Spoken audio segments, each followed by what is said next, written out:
Hello everyone and welcome back to my channel Edmond Mendaros at another Shopback tutorial ang pag-uusapan natin at i-guide ko kayo on how to use Shopback in a TikTok app to earn cashback while shopping. So ano ba itong Shopback? So para sa mga bago na wala pang account, isa itong rewards program na pwede mag-earn ng cashback kapag ikaw ay nag-shop online katulad ng Shopee, Lazada, TikTok, Shein or kahit anong online shopping apps basta sakop ni Shopbox ay makakakuha ka ng cashback sa mga items na bibilhin mo. At ilalagay ko sa description box ang iba pang Shopbox tutorial para mag-guide ka. And then proceed na tayo. So kung wala ka pang Shopbox application, so ang gagawin mo lang ay kailangan mo lang pumunta dito sa Google Play Store and then type mo lang dito yung Shopbox and kailangan mo lang itong i-install or i-download. And then kapag na-download mo na siya, and then kailangan mo lang mag-register or i-register mo lang ang iyong mobile number and then yung email account. So sa pag-register naman, napakadali lang gawin, i-follow mo lang yung kanyang instructions. Kapag okay na, nakapag-register ka na, and then back lang tayo. And then next step, so kailangan mo munang pumunta dito sa Shopbox bago ka pumunta dito sa TikTok.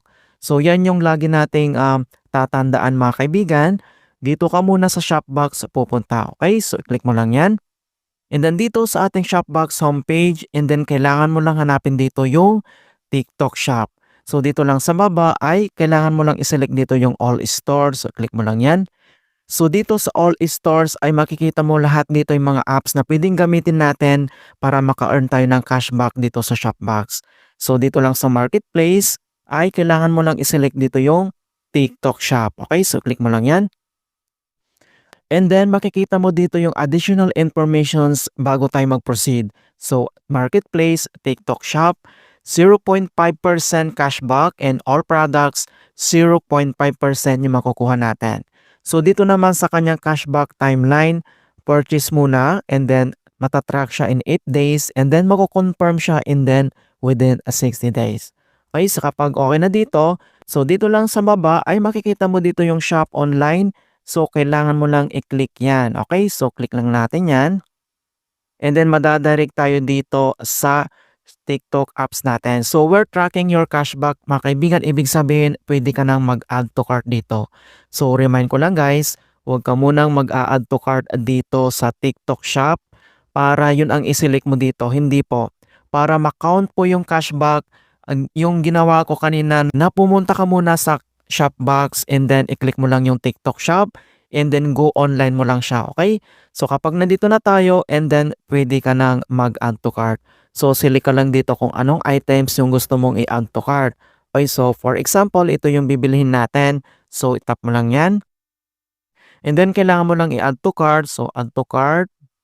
And then dito lang sa ating add to cart, dito sa top right corner, click mo lang yan. And then kailangan mo lang itong i-check out. Okay, so click mo lang dito yung check out.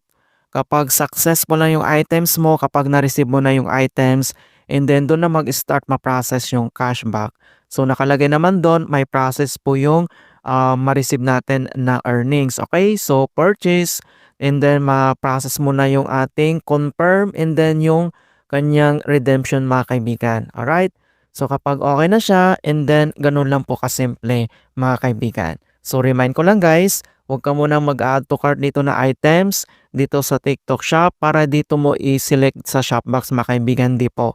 Punta ka muna dito sa Shopbox, select mo lang dito yung TikTok Shop and then Shop Online and then that time pwede ka nang mag-add to cart and then i-check out mo na. Ayan, so ganun lang po kasimple mga kaibigan kung paano natin gamitin ang Shopbox dito sa TikTok Shop. And hope na nakapagbigay ako ng konting kaalaman at guide tungkol sa Shopbox tutorial. Thank you guys and see you in my next tutorial.